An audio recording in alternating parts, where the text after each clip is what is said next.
turn our Bibles again to Daniel chapter 3. And I want to draw your attention to, first of all, verse 15. And then we will read verse 29. So first, Daniel 3 and verse 15.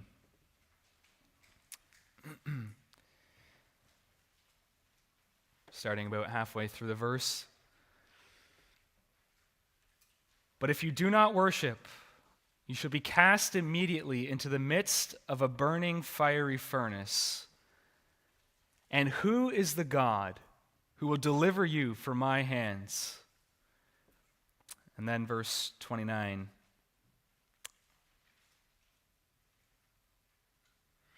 The last part of the verse.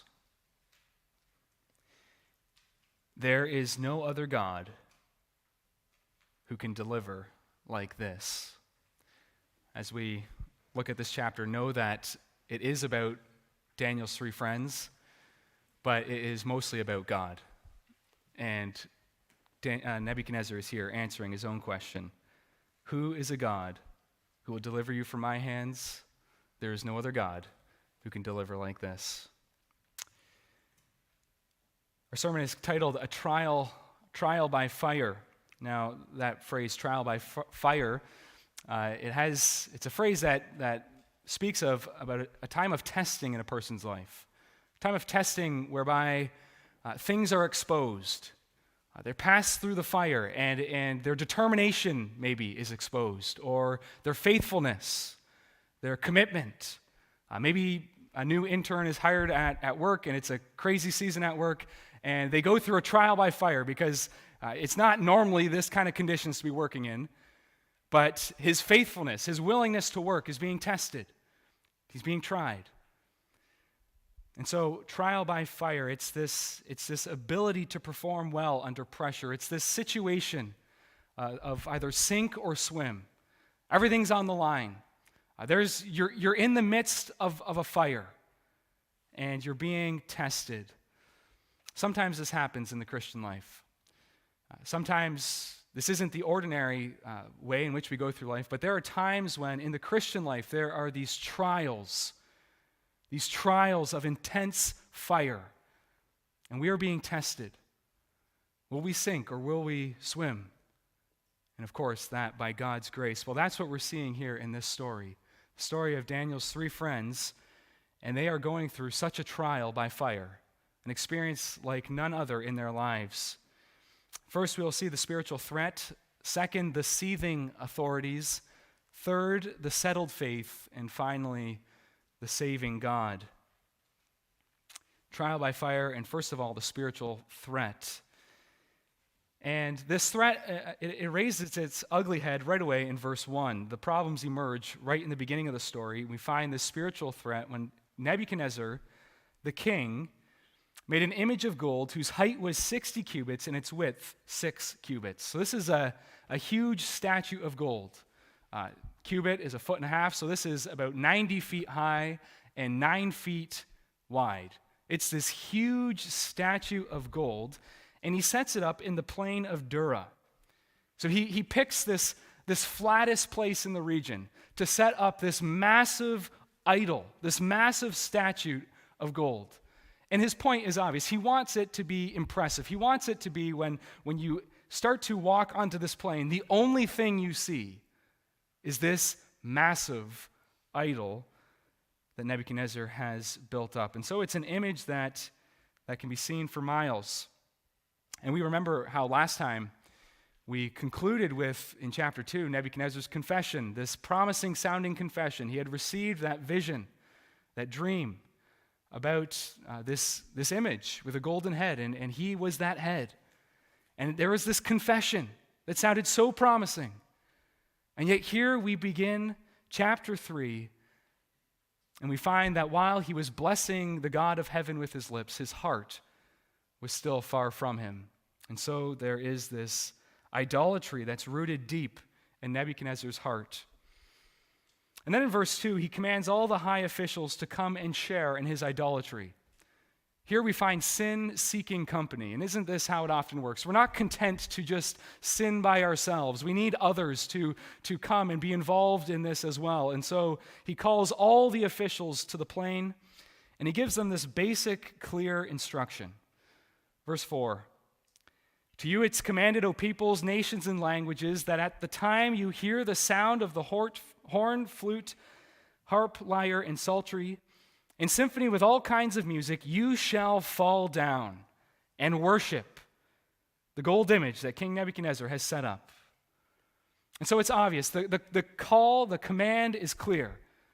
You will hear the music, and you will fall on your face in worship to this image that Nebuchadnezzar has set up. So there's some sort of political allegiance here. It's always tied to Nebuchadnezzar, but it's idolatry. There's the pagan gods are being invoked here as well into this worship. And so this is blatant idolatry. So far in Daniel's story, remember chapter 1, there was that subtle challenge as they're being brought into this Babylonian culture and their minds are being retrained. That was the subtle challenge. Maybe that's what we're used to, this slow drip. But here the challenge is head on. Blatant idolatry is the threat. And this spiritual threat is intense for two reasons. Number one, the stakes are high. Verse 6. "Whoever does not fall down in worship shall be cast immediately into the midst of a burning fiery furnace." The consequences are clear. Bow or burn. That's the message. Bow down to me or burn. And so Nebuchadnezzar's not playing games. The stakes are high. That increases the intensity of this spiritual threat. And second, everyone is doing it. Verse 7. "So at that time, when all the people heard the sound of the horn, the flute, the harp, and the lyre, in symphony with all kinds of music, all the people, nations, languages, fell down and worshipped the golden image which King Nebuchadnezzar had set up." And so you can see the picture. Here are all the officials gathered together, thousands of them, gathered to this one province, standing before this great and tall statue. And the music is playing. And then it comes to that final note, and the music ends, and in an instant, everyone is down on their faces, bowing down to this idol.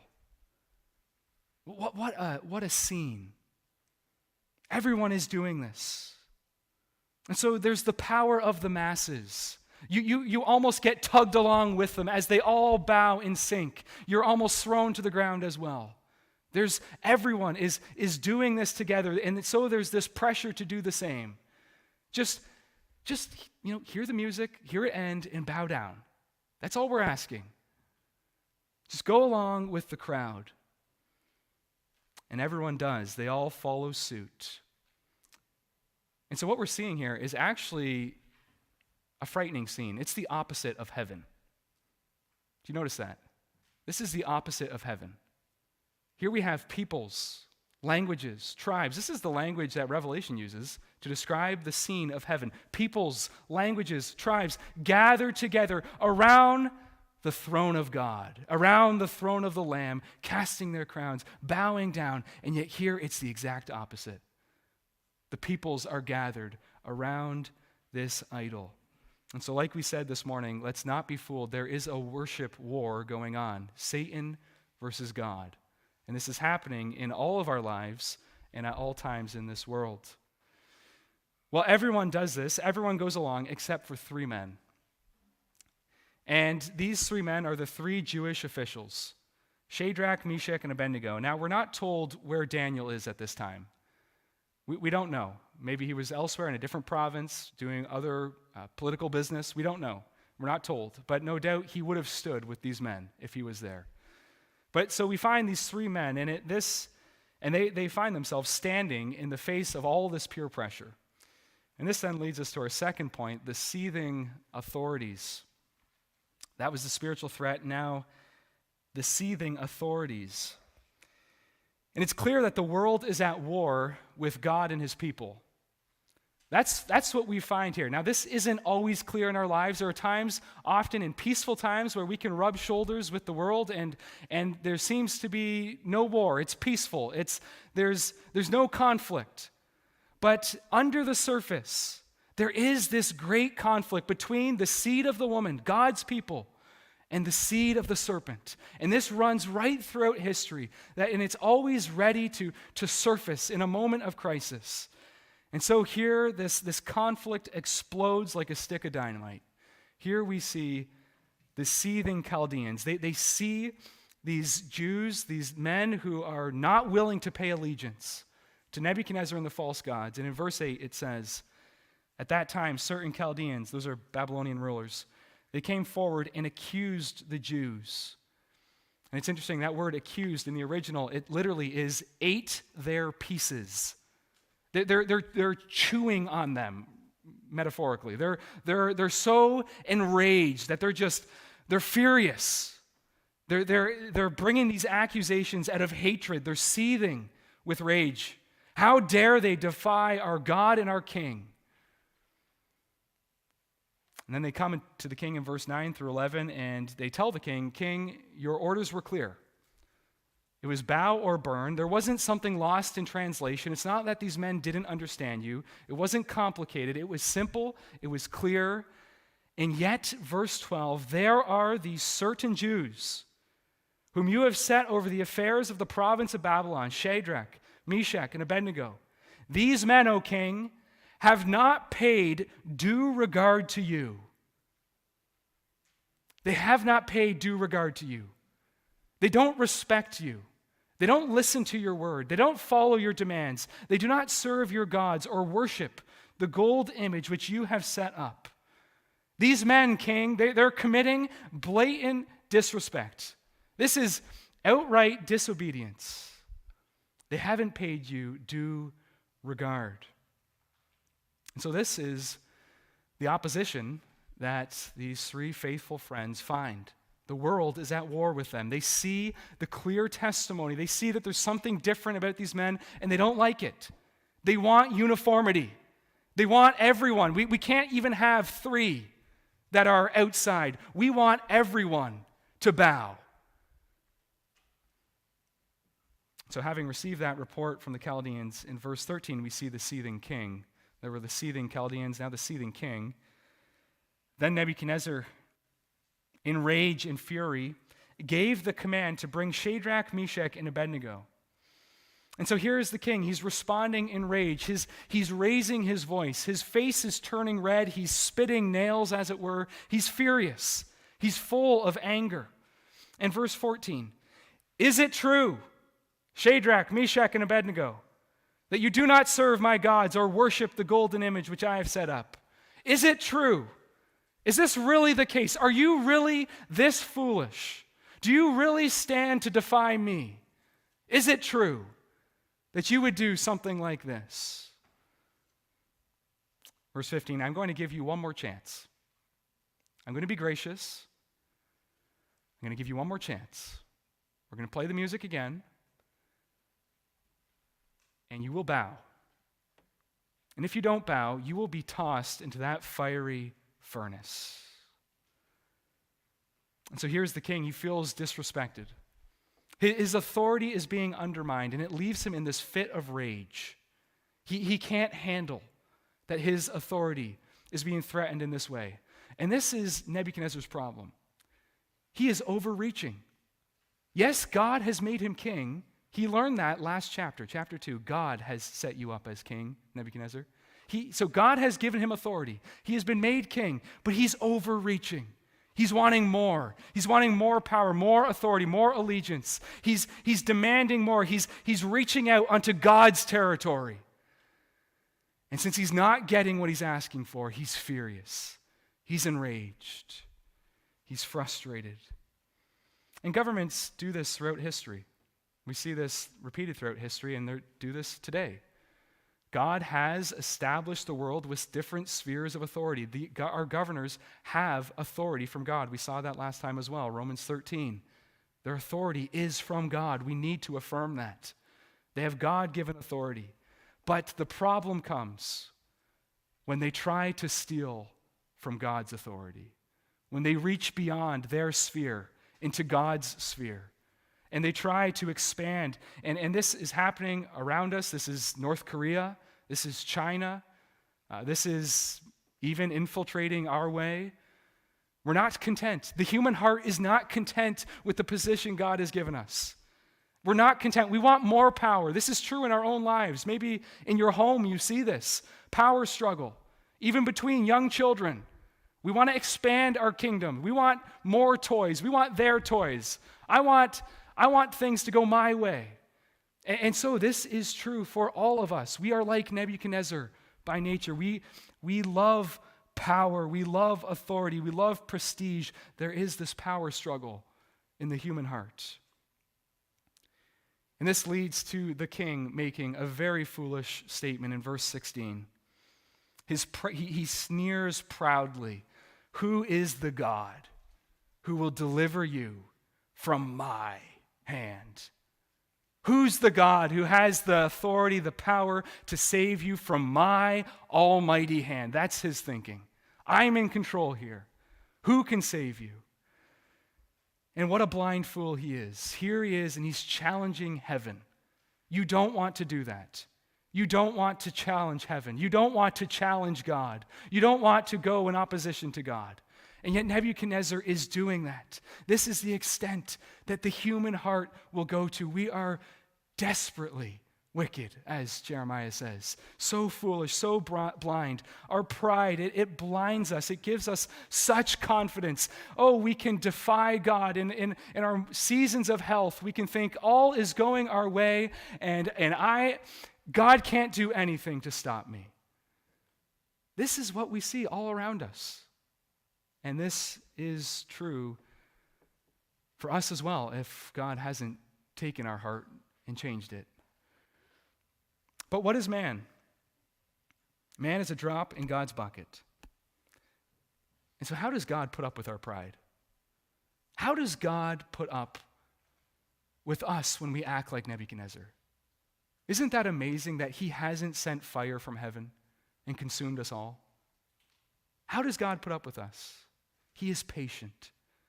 Keep that in mind. As the story unfolds, God has a purpose here, but he is patient. He is patient. He is patient.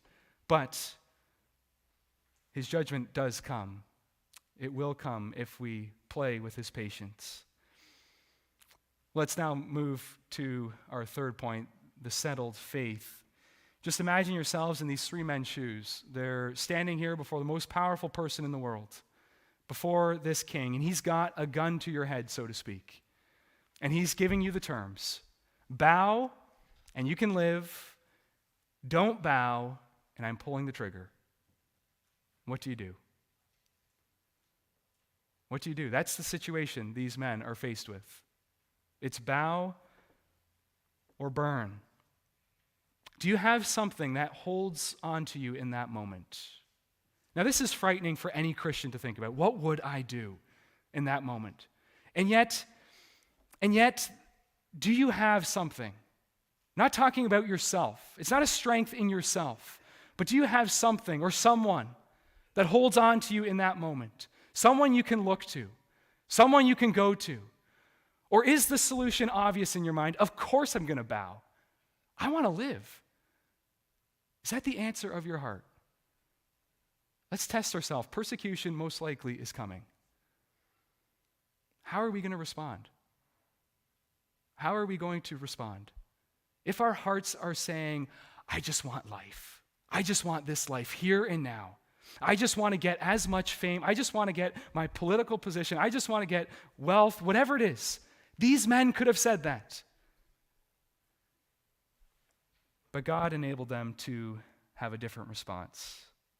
Persecution is God's means of purifying his church. Let's test ourselves now. Let's be purifying ourselves now in this more peaceful time. Yes, persecution is increasing, but let's challenge ourselves. What am I holding on to in this life? Look at verse 16. Shadrach, Meshach, and Abednego answered and said to the king, "O Nebuchadnezzar, we have no need to answer you in this matter. King, The matter is settled. We don't need to answer you. There's no negotiation. We can't be convinced otherwise. It's settled. The issue is firm. It's fixed. Nothing can change us. Keep your threats coming. It's not going to work. We have no reason, no need to answer you in this matter. And it's settled because God's word has settled it. That's what's going on here. God has spoken. No idolatry. And so they're saying, it's settled. It's settled. You can't negotiate with us. We have no hooks because we are holding on to God's word. And so this is where courage comes from. If we ask that question, where does courage come from? I want to know the answer to that question. How can I have courage? Courage starts with a settled conviction in the unchanging truth of God's word. It starts with a settled conviction in the unchanging truth of God's word. God has spoken, and so it's settled. There's nothing else to talk about, King. Discussion is over. Verse 17, our God whom we serve. This is their identity. Our God whom we serve. We are servants of God. And so this is key. This is how they think of themselves. We aren't first servants of the king. Yes, we are respectful. And this is a clear message of Daniel's letter or book that we have to grasp. Daniel and his friends were so respectful to these pagan authorities. And yet they are not ultimately servants of the king. They are servants of the living God. We are servants of God. And so our allegiance is ultimately tied to God. And so our ultimate authority is his word. If he has spoken, it is settled. Courage starts with this settled conviction about God's word. And this then develops.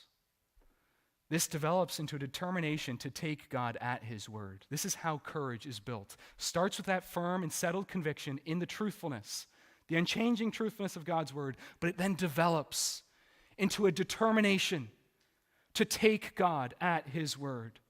God's word is true. He cannot lie. And so I am determined to entrust myself to the God of the word. I'm determined. This is faith. Starts with conviction, goes to faith. I'm determined to hold myself, to take God at his word. Verse 17, our God whom we serve is able to deliver us from the fiery furnace. How do they know that? They're taking God at his word. They know his promises. They know what he's like. He is able to deliver us. And so they're grabbing hold of that in that moment. He is able to save. This is their hope. Their hope isn't themselves. Their hope isn't their own strength. What gives them courage is that they know their God. This is what Daniel's letter is teaching us. They know their God. These men aren't made of different material than you and I. We can read it in that way. These men are they're different. They're different than me. And so this is impossible. But they are made of the same fallen human nature. And yes, they've been saved by God's grace. But these are weak men who are prone to fear. They love their lives. They so often were tempted to cling to this world, just like you and I. And yet in this moment, and yet here, they know their God. They know he is able to deliver. And so they are full of determination to take God at his word. Do you know God? Can you say with them, our God? This relationship, our God. There's some sort of possession here. He's my God. Can you grab hold of God like that? Our God. These men, they knew a relationship with God. And that's their source of courage. And it's marked by hope. Verse 17, he will deliver us from your hand, O king. There's optimism. There's expectancy. This is what can be expected from our God. He's like this. He's a saving God. This is what he does. He's easily capable of the miraculous. So, king, we don't know how it's going to happen, but he is able to deliver us, and we're expecting him to do that. What a view of God. But this isn't a proud presumption. It's not like these men are like those who are deceived by the health, wealth, and prosperity gospel. Oh, we're just claiming it, and God must do it. We're binding God to do what we want. That's not at all these men here. They're not demanding miracles of God. They don't think he owes it to them. Verse 18. Yes, they have expectancy, but if not, let it be known to you, O king, that we do not serve your gods, nor will we worship the gold image which you have set up. And so the consequence of their conviction and of their trust is this willingness to follow God no matter the cost.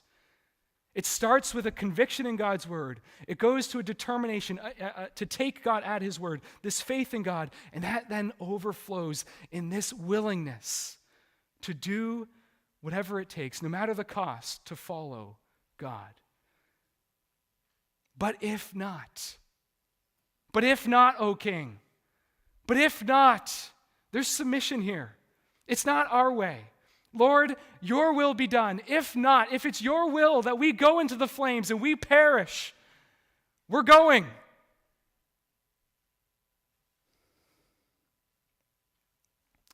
Personal well-being does not determine obedience. They're not checking to see, will we make it through this okay? Okay, then we will be obedient. Personal well-being isn't factoring into the question of obedience. They're not obeying when it's convenient. They're obeying God because they know he is good, because they know he is trustworthy, because they know that he is worthy to be obeyed. They know that if they disobey God, it says something about their God. It says he's not respectful. Didn't you catch that? The pagans understand this. In verse 12, notice what they say to Nebuchadnezzar. These men, O king, have not paid due regard to you. They haven't listened to you. They're not obeying you. And that says something about you. It says that they're not respecting you. And the same is true. These men understand that the same is true for them. Here they are. And they are standing there and they're being called to obedience. God is calling them to it. And if they disobey, they're saying something about their God. He's not trustworthy. He's not worth it. And they don't want to do that. And so they say, but if not, O God, we would rather burn than bow. Oh, don't you want that? Don't you want this faith? We would rather burn than bow. We serve the king, yes, but we serve God first. God is first. And this is the way God has enabled his people to respond throughout the centuries. This is our heritage. Just think of the Belgic Confession. Think of Guido de Bray. There he is writing these doctrines that we can easily keep closed in the back of our Psalter and forget about. There he is, and he writes this to his king. We will obey the government in all things lawful, but rather than deny Christ before men, we are willing to offer our backs to stripes, our tongues to knives, our mouths to gags, and our whole bodies to the fire, well knowing that those who follow Christ must take his cross and deny themselves. This is our heritage. God enabled our forefathers in the moment of persecution to stand. Now, this courage is obviously supernatural. It's obviously supernatural. This isn't in them to do. This is God's Spirit that has given them a new heart. They now love their God, and nothing can pry their love off of God. It's like they're stuck to him with crazy glue. They love their God, and so Satan tries, and through persecution, he tries to peel them off their God, and he can't. He can't because the Spirit has given this faith. The Spirit has worked in their hearts, and so it's not just conjured up through human effort, but it's faith planted by God himself, and so it's almighty faith. And it stands true and tested in the moment of affliction. And so like David, they know that God's loving kindness is better than life, and so they let life go. It's the same Spirit that was in the apostles when they were hauled before the kings and the rulers, as Jesus warned them, I will send you as sheep before wolves. But don't worry, because my Spirit will give you words in those moments. It's the same Spirit living in Daniel's friends. And it's the same Spirit that's living in you. If you are one of Christ, this same Spirit lives in you. This almighty Spirit of God that makes the difference for Daniel's friends, that makes the difference for David, that makes the difference for the apostles, for Peter. Peter left to himself, he's cursing Christ. But this Spirit, he lives in you. And he will give you what it takes in that moment of fiery affliction. So this is the settled faith, and it's a settled faith in the saving God. That takes us to our final point. The saving God. Verse 19, the king, he's full of fury, and the expression on his face changes. Up until this point, he was mad, but he was gracious in his mind. And now he really turns.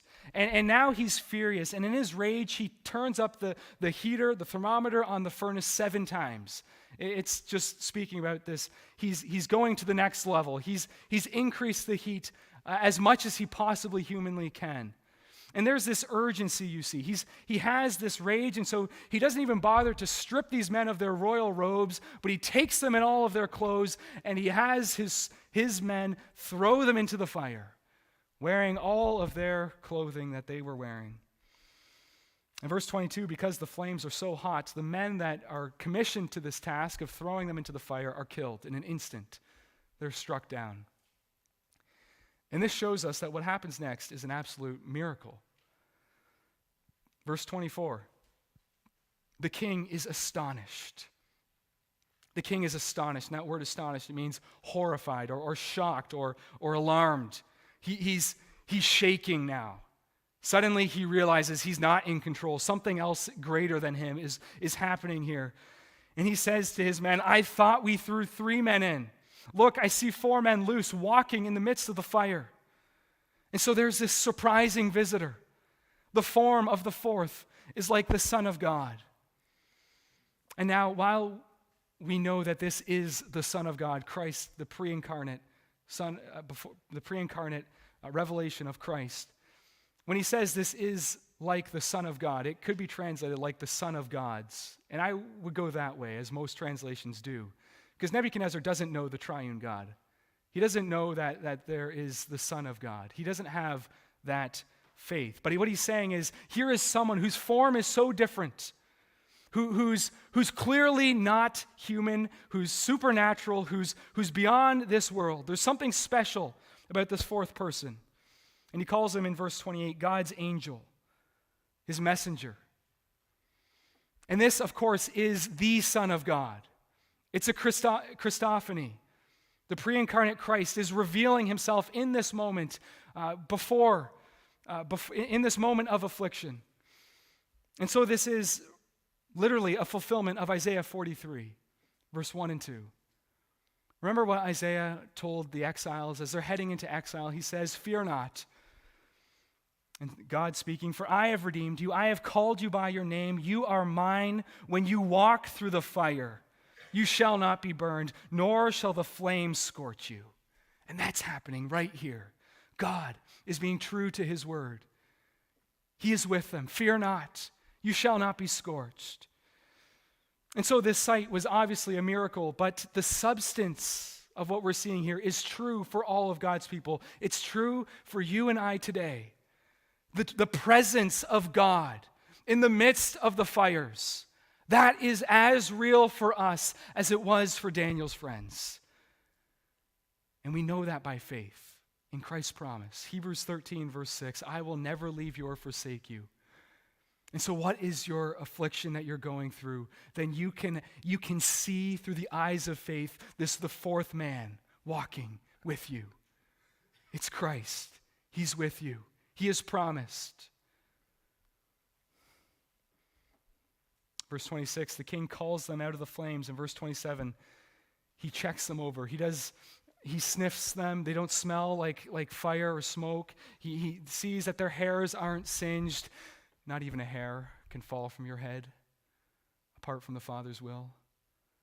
He looks at their clothes. It's not burned. Yes, God's divine presence is guaranteed for all of his people, all times. But this supernatural protection is not guaranteed. It's not guaranteed.